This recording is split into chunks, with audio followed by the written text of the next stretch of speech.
commencer votre nom et votre titre au sein de l'équipe. Guillaume Cormier, entraîneur assistant. Catherine Dion, entraîneur assistant.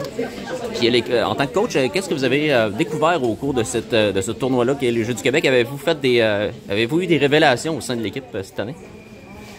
Moi, j'aurais tendance à dire, on a comme un noyau fort à Rimouski de joueurs, puis on va chercher de l'extérieur.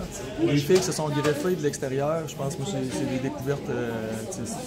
Ils ont fait un trou incroyable, ils ont fait des jeux incroyables. Oui, dans l'ensemble, qu'est-ce que vous avez identifié comme force exactement au sein de l'équipe le plus? C'est vraiment l'équipe, justement, la force.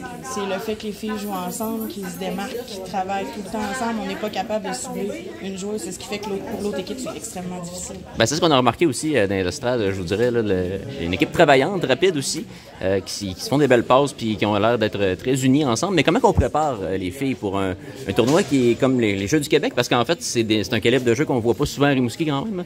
Comment on prépare les filles pour ça? Bonne question, du mieux qu'on peut. En région, c'est sûr que c'est plus dur de faire des pratiques. On peut pas faire des pratiques à tous les jours, pendant la semaine. Il y a des filles de l'extérieur pour l'amener. Fait que on essaie de faire le plus qu'on peut dans le peu de temps qu'on a. Je sais pas quoi dire de plus que ça. Mais c'est aussi greffer notre philosophie à ce que les filles font.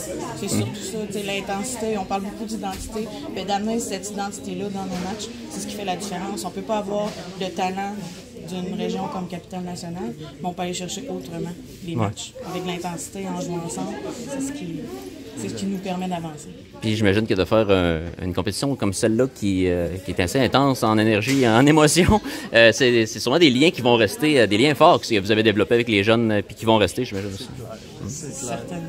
Certainement. Oui? J'arrête pas de le dire, j'ai hâte de les voir évoluer, où est-ce qu'ils vont se rendre au basket, aller les voir jouer. Merci dans les estrades, je suis pas là comme coach, mais tu sais, c'est vraiment exact. Là. On a hâte de voir ce qu'ils vont devenir.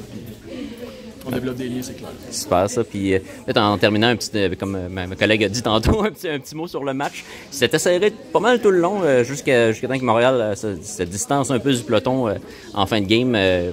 Qu'est-ce que vous avez pensé de ce match-là? C'est toi l'expert. C'est moi l'expert. Moi, on est vraiment fiers. Je pense que c'est le résumé. Puis il ne faut pas juste voir le résultat d'aujourd'hui, mais l'ensemble du parcours. Je pense qu'on avait 12 filles qui commençaient à être fatiguées, qui tiraient. Mais ils ont donné jusqu'au bout, ils ont travaillé jusqu'au bout. Puis c'est plus important dans un tournoi comme ça. Là. Yes. Ben, merci beaucoup.